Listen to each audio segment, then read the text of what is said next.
ಎಲ್ರಿಗೂ ನಮಸ್ಕಾರ. ಆ ನಂದು ಶುಕ್ರವಾರ ನಾನು ತುಂಬಾ ಡೀಟೇಲ್ಡ್ ಒಂದು ವಿಡಿಯೋ ಅನಾಲಿಸಿಸ್ ಮಾಡಿದ್ದೆ, ಮತ್ತೆ ನಿಮ್ಮ ಕ್ವೆಶ್ಚನ್ ಆನ್ಸರ್ಸ್ ಕೂಡ ತಗೊಂಡಿದ್ದೆ ಶುಕ್ರವಾರ ಸಾಯಂಕಾಲ. ಆದ್ರೆ ಬೈ ಮಿಸ್ಟೇಕ್ ಸ್ವಲ್ಪ ನನ್ನ ಹ್ಯೂಮನ್ ಎರರ್ ಇಂದ ನಾವು ಆ ವಿಡಿಯೋ ಡಿಲೀಟ್ ಮಾಡ್ಬಿಟ್ವಿ. ನಾವು ಬೇರೆ ಏನೋ ಡಿಲೀಟ್ ಮಾಡಕ್ ಹೋಗಿ ಅದನ್ನ ಡಿಲೀಟ್ ಮಾಡಿದ್ವಿ, ರಿಕವರ್ ಮಾಡಕ್ ಆಗ್ತಾ ಇಲ್ಲ ವಿಡಿಯೋನ.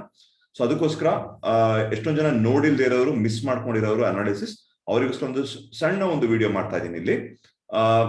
ಈ ವಿಡಿಯೋದಲ್ಲಿ ನಾನು ಡೈರೆಕ್ಟ್ ಟೆಕ್ನಿಕಲ್ ಅನಾಲಿಸಿಸ್ ಮಾಡ್ತೀನಿ, ಮಾಡ್ಬಿಟ್ಟು ಸಂಕ್ಷಿಪ್ತವಾಗಿ ಒಂದು ಮಂಡೇ ಬಗ್ಗೆ ಒಂದು ವಿಡಿಯೋ ಮಾಡ್ತಾ ಇದ್ದೀನಿ. ಯಾಕೆ ಎಷ್ಟೊಂದು ಜನ ಮಿಸ್ ಮಾಡ್ಕೊಂಡಿದ್ದೀರಾ, ನೋಡಿಲ್ಲ ಶುಕ್ರವಾರ ಸಾಯಂಕಾಲ ವಿಡಿಯೋ.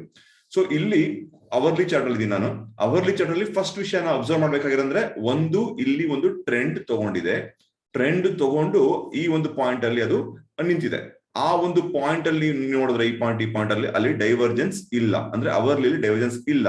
ಅದರರ್ಥ ನಂಗೆ ಮಾರ್ಕೆಟ್ ಇನ್ನೂ ಸ್ವಲ್ಪ ಮೇಲೆ ಹೋಗುವ ಚಾನ್ಸಸ್ ಇದೆ ಅಲ್ವಾ. ಸೊ ಇಲ್ಲಿ ಒಂದು ಫಸ್ಟ್ ಅಬ್ಸರ್ವೇಷನ್, ಡೈವರ್ಜೆನ್ಸ್ ಇಲ್ಲದೆ ಇರೋದು, ಅದರಿಂದ ಇನ್ನೊಂದು ಸ್ವಲ್ಪ ಮೇಲೆ ಹೋಗುವ ಚಾನ್ಸಸ್ ಇದೆ ನಾವು ನೋಡ್ಕೋಬಹುದು. ಎರಡನೇ ಅಬ್ಸರ್ವೇಷನ್ ಏನು, ಇದಾದ್ರಿಂದ ಏನೋ ಇಲ್ಲಿ ಡೈವರ್ಜೆನ್ಸ್ ಇಲ್ಲದೆ ಅಂತ ನಾನು ವೇವ್ 3 ಅಂತ ಅನ್ಕೋಬಹುದು. ಯಾವುದೋ ಒಂದು ವೇವಿನ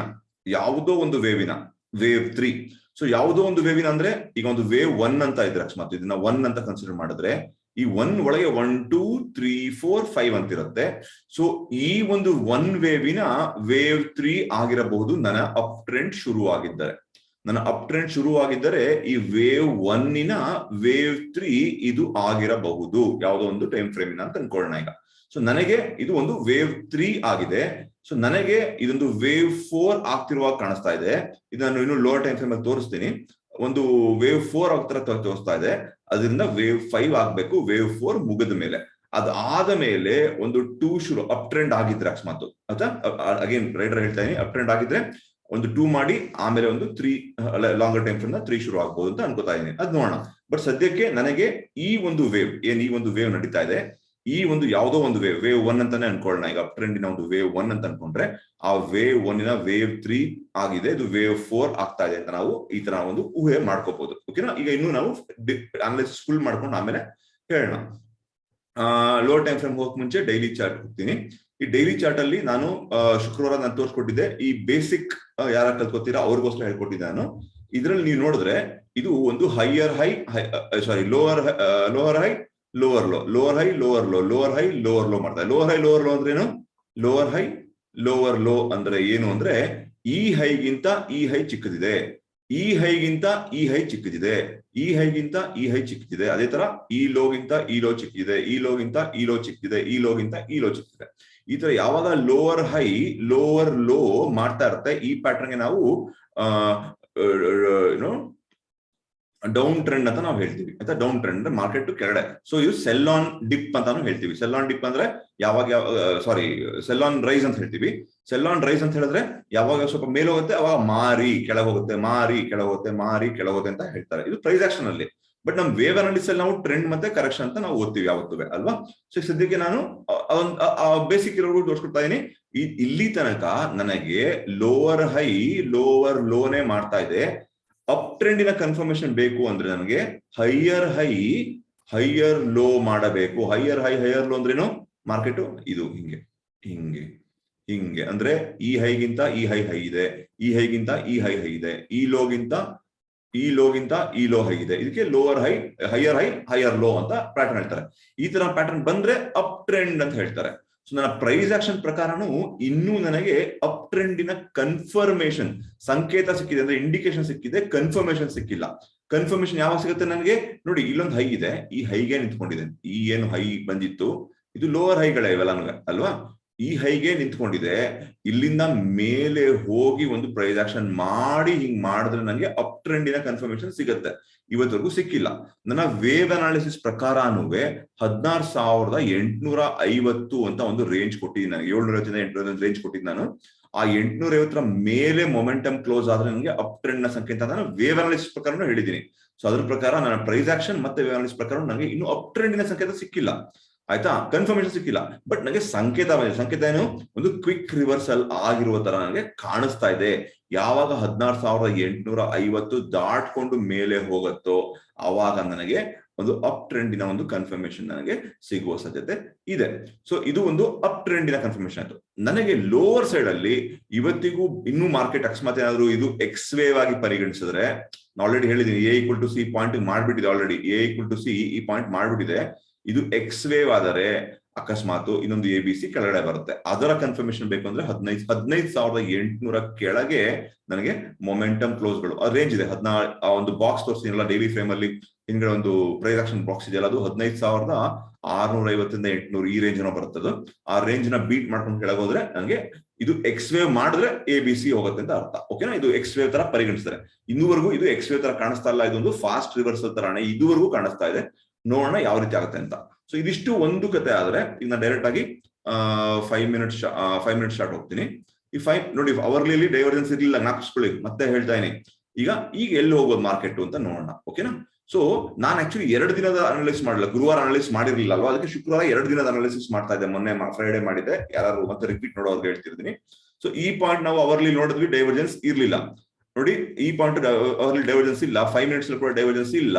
ಸೊ ಇಲ್ಲಿ ನನಗೆ ಯಾವ ತರ ಕಾಣಿಸ್ತಾ ಇದೆ ಇದು ಅಂತ ನೋಡೋಣ. ಈಗ ನಾನು ನೋಡಿದ ತಕ್ಷಣ ಒಂದು ಟ್ರೆಂಡ್ ಹಾಕೋಬಹುದು, ಟ್ರೆಂಡ್ ಲೈನ್ ಹಾಕೋಬಹುದು. ನೋಡಿ ಮಲ್ಟಿಪಲ್ ಅಡಾಪ್ಟಿವ್ ಟ್ರೇಡರ್ಸ್ ಆದ್ರೆ ನಾವು ಮಲ್ಟಿಪಲ್ ಬೇಸ್ ಅನಾಲಿಸಿಸ್ ಮಾಡಬಹುದು, ಬಟ್ ರಿಸಲ್ಟ್ ಒಂದೇ ಇರುತ್ತೆ, ರಿಸಲ್ಟ್ ನಮ್ಮ ಡೈರೆಕ್ಷನ್ ಒಂದೇ ಇರುತ್ತೆ. ಈಗ ನಾನು ಇಲ್ಲಿಗೊಂದು ಪ್ರೈಸ್ ಆಕ್ಷನ್ ಹಾಕೋಬಹುದು ಅಥವಾ ಈ ಪಾಯಿಂಟ್ಗೆ. ಆಕ್ಚುಲಿ ಮೋರ್ ರಿಲೆವೆಂಟ್, ಇದೆಲ್ಲ ಸ್ವಲ್ಪ ಅಬ್ನಾರ್ಮಲ್ಸ್ ಅನ್ಬೋದು.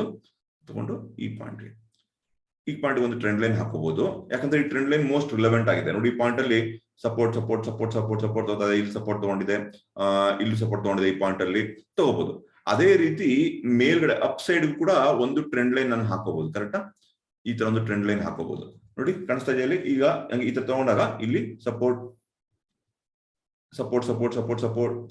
ತಗೋತಿದೆ. ಎಷ್ಟು ದೊಡ್ಡ ಕನ್ಸಾಲ್ಟೇಷನ್ ಆಗ್ತಾ ಇದೆ ಈ ರೇಂಜ್ ಅಲ್ಲಿ. ನೋಡಿ ತುಂಬಾ ದೊಡ್ಡ ಕನ್ಸಾಲ್ಟೇಷನ್ ಆಗ್ತಾ ಇದೆ.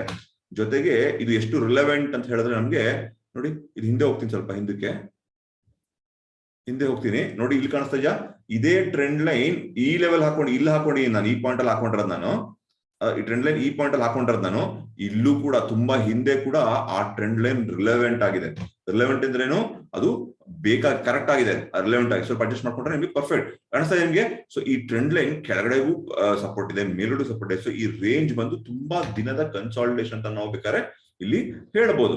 ಈಗ ಇಲ್ಲಿ ನೋಡ್ತಾ ಇದ್ರೆ ನಿಮ್ಗೆ ಇಲ್ಲಿ ಆಲ್ಮೋಸ್ಟ್ ನಿಯರ್ ದ ವೆಡ್ಜ್ ಅಂತ ಹೇಳ್ಬೋದು. ನಿಯರ್ ದ ವೆಡ್ಜ್ ಅಂದ್ರೆ ಏನು? ವೆಡ್ಜ್ ಅಂದ್ರೆ ಈ ತರ ಒಂದು ವೆಡ್ಜ್ ಅಲ್ಲ, ಇದಕ್ಕೆ ಟ್ರಯಾಂಗಲ್ ವೆಡ್ಜ್ ಅಂತ ಹೇಳ್ತಾರೆ. ಯಾವತ್ತು ಬ್ರೇಕ್ಔಟ್ ಇದರ ಹತ್ರ ಈ ಒಂದು ರೇಂಜ್ ಅಲ್ಲಿ ಬ್ರೇಕ್ಔಟ್ ಆಗುತ್ತೆ. ಬ್ರೇಕ್ಔಟ್ ಅಂದ್ರೆ ಹಿಂಗಾದ್ರೂ ಹೋಗ್ಬೋದು, ಹಿಂಗಾದ್ರೂ ಬರ್ಬೋದು. ಬ್ರೇಕ್ ಡೌನ್ ಅಂತ ಹೇಳ್ತಾರೆ, ಬಟ್ ಬ್ರೇಕ್ಔಟ್ ಅಂತ ಹೇಳೋಣ. ಸೊ ಯಾವ ಕಡೆಗಾದ್ರೂ ನಮ್ಗೆ ಹೋಗ್ಬೋದು. ಅದರ ನಿಯರ್ ಇನ್ನೇನು ವೋರ್ಟೆಕ್ಸ್ ಅಂತ ಹೇಳ್ತಾರೆ, ಈ ವೋರ್ಟೆಕ್ಸ್ ಗೆ ಹತ್ರಕ್ಕೆ ಬರ್ತಾ ಇದೆ. ಸೊ ಹಾಗಾಗಿ ಸೋಮವಾರ ನಮಗೆ ಬ್ರೇಕ್ಔಟ್ ಕೊಡ್ಬೋದು ಅಂತ ಗೊತ್ತು ನಮ್ಗೆ. ಬರೀ ಪ್ರೈಸ್ ಆಕ್ಷನ್ ಪ್ರಕಾರ ಯಾವ ಕಡೆಗೆ ಅಂತ ಗೊತ್ತಿಲ್ಲ ಪ್ರೈಸ್ ಆಕ್ಷನ್ ಪ್ರಕಾರ, ಬಟ್ ನಮ್ಮ ವೇವ್ ಅನಾಲಿಸಿಸ್ ಪ್ರಕಾರ ನಮ್ಗೆ ನಾವು ಹೇಳ್ಬೋದು ಬ್ರೇಕ್ಔಟ್ ಈ ಕಡೆ ಕೊಡುವ ಚಾನ್ಸಸ್ ಜಾಸ್ತಿ ಇದೆ ಅಂತ ನಾವು ಯೋಚನೆ ಮಾಡ್ಬೋದು. ಆಯ್ತಾ, ಬಟ್ ಕರೆಕ್ಟಾ ಅದನ್ನ ಚೆಕ್ ಮಾಡೋಣ. ಈಗ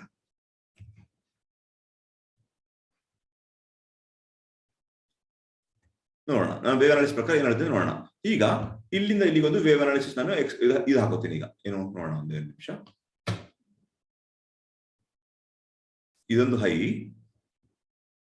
ಇದನ್ನ ಮಾಡ್ಕೊಂಡ್ರೆ ಎಕ್ಸಾಕ್ಟ್ ನನ್ನ ನೋಡಿ, ಈ ಎ ಬಿ ಸಿ ಬಂದು, ಈ ಎ ಬಿ ಸಿ ಬಂದು ಇದೊಂದು ಟ್ರೆಂಡ್ ಆಗಿದೆ. ಈಗ ಅಪ್ ಟ್ರೆಂಡ್ ಈಗ ಆಗ್ತಿರೋದು ಒಂದು ಕರೆಕ್ಷನ್ ಅಂತ ಕೂಡಲೇ ಎ ಬಿ ಸಿ ಓದ್ಬೇಕು. ಎ ಬಿ ಸಿ ಅಂದ ತಕ್ಷಣ ಎ ಈಕ್ವಲ್ ಟು ಸಿ ಹಾಕೊಂಡ್ರೆ ನನ್ನ ಎ ಬಂದು ಎಕ್ಸಾಕ್ಟ್ 138 ಗೆ ಬಂದು ಇಲ್ಲಿಂದ ರಿಬೌಂಡ್ ಹೊಡೆದಿದೆ. ಓಕೆ, ಸೊ ಇದೊಂದು ಎ ಕಂಪ್ಲೀಟ್ ಆಯ್ತು ಅನ್ಕೋಬಹುದು.